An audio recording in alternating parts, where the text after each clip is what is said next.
Сәлеметсіздер ме? Бізде кезекті сабақ Қытай тілін 5 минутта үйренеміз.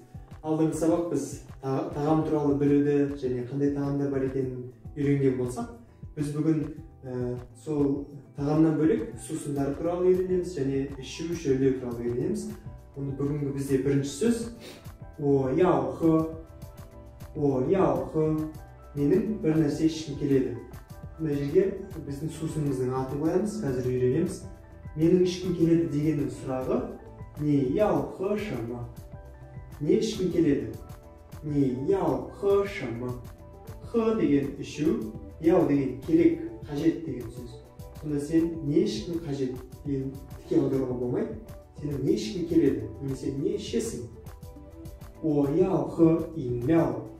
Инляо сусын. Инляо шуэй су. 我要喝水 су 水 可乐 cola Coca-Cola 可乐 我要喝可乐 немесе 我要喝果汁 饮水呢 果汁 果汁 немесе сыра 啤酒 啤酒 немесе қара шай. Бірақ тіке аударатын болсақ, бізде хоң ча деген қызыл шай. Хоң деген қызыл деген түс, ча деген шай. Бірақ бізде оны қара шай деп айтады. Хоң ча, жасыл шай, лүй ча,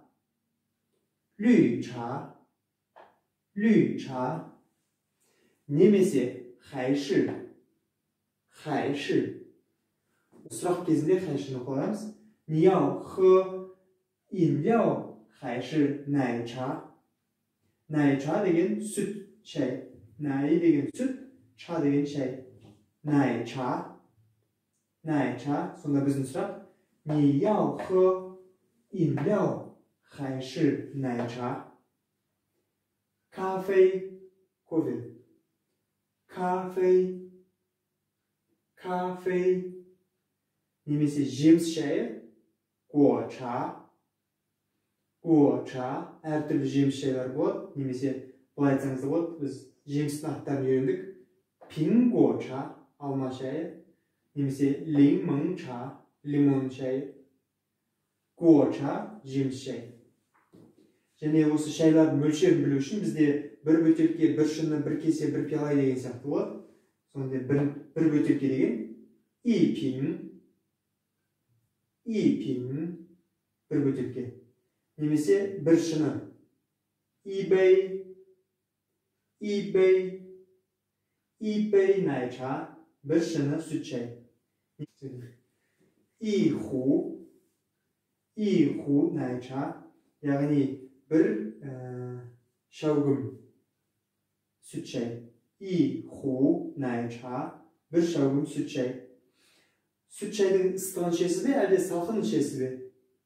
Рөді, ыстық. Рөді, суық, салқын. Лыңды. Сонда бұлай болады. 你要喝什么? 我要喝咖啡. 冷的还是热的? Салқынын ішесіз бе, немесе ыстығын ішесіз бе? 热的咖啡, ыстық кофе. Немесе 冷的果茶, салқын жеміс шай.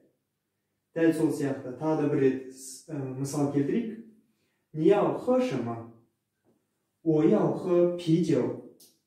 Немесе 你要喝什么? 我要喝一杯果汁. Bir шыны жеміс шырынын ішемін. Немесе 我要喝一壶奶茶. Bir шаугым сүт шай ішемін. Сұрақ қойған кезде де егер немесе деген сұрақты қойсаңыз, 你要喝水还是果茶? Сіз су ішесіз бе, немесе жеміс шырын ішесіз бе? Осы мысалдарды хайшыны қолданып, сұрақ сұрап, және оған жауап алып үйреніңіздер. Сау болыңыздар.